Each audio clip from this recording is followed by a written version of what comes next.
دەستگای خێرخوازی بەخشین بەشی بێباوکان بۆ ئەم ساڵیش بەکڕین و جلوبەرگ و پێداویستی قوتابخانە ئاوڕی لە منداڵانی بێباوکدایەوە. پرۆژەکەی بەخشین ساڵانەیە و بە هاوکاری خێرخوازان دڵی منداڵانی بێباو خۆش دەکرێت.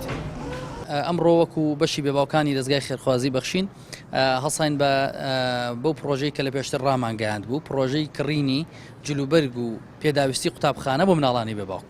الحەمدوللا ئەمڕۆ 400 مناڵ ڕاستەخۆ لێرە جلیان بۆ کڕین و هەروەها پرۆژەکە بەردەوامە. ئێمە نزیکی 2500 مناڵ لە پرۆژەکەمان ئینشاڵڵا جێ بێتەوە و بەداخەوە ینی بەدەمەوە هاتنی خەڵکی بۆ ئەم پرۆژانە هەستەکەم کەمی کردووە.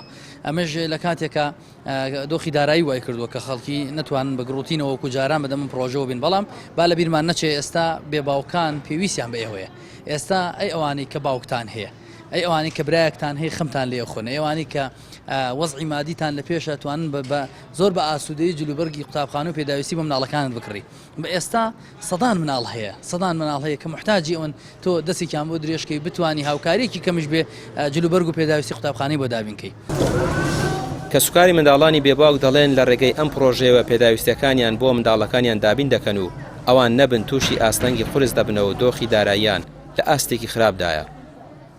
بەڕاستی جێگەی دەستخۆشی و خی گەورە پاداشتیان باتەوە کە دڵی ئەم مناڵە بێباوکانە خۆشەکان بەردەوام لە خەمی مناڵەکانمانان، یعنی بەڕاستی جێگە دەستیان دیارە. ئەگەر ئەوان نەبێ ینی ناتوانین ئێمە لەم کاتاکە خۆتە زانیەوە چەندێکە موچە نەیراوە، ئەگەر ئەمانە نەبێ بەڕاستیەکێکی و ئێمەمانان کە ئەم مەسئولیەتە قورسەمان لەسەرشانە ناتوانین پێداویستی مناڵەکانمان تابینکەین.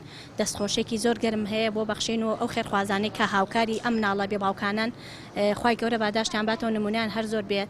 خی گەورە مادەم دڵی ئەو مناڵە بێباوکانە خۆشەکەن، خی گەورە لە قیامەتە ئیشاڵڵا دڵیان خۆشکە و جێگان بەرز بێ ئیشاڵڵا. بەردەوام ینی هەموو ساڵێک لە هەموو مناسەباتێک ینی کاتی قوتابخانە، کاتی بۆنەکان، کاتی جەژنەکان دایم بەدەم مناڵی بێباوکەوەن.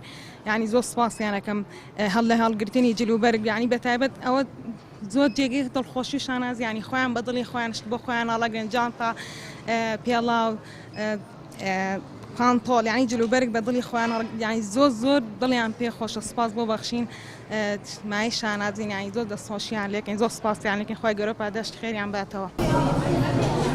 بەهۆی ناکۆکی ململانە سیاسیەکان دۆخی دارایی هاوڵاتیان لە ئاستێکی مەترسیداردایە. دەستگایەکی خێرخوازی وەکو بەخشین کە ڕۆژانە چەندان کەس ڕووی تێدەکات کەمێک لە باری سەرشانی هەژارانی سوک کردووە، بەڵام حکومەت باکی بەم دۆخەی خەڵک تێکەوتووە نییە و فەرامۆشی کردوون. ڕامیار عوسمان، کەناڵی پێام، سلێمانی.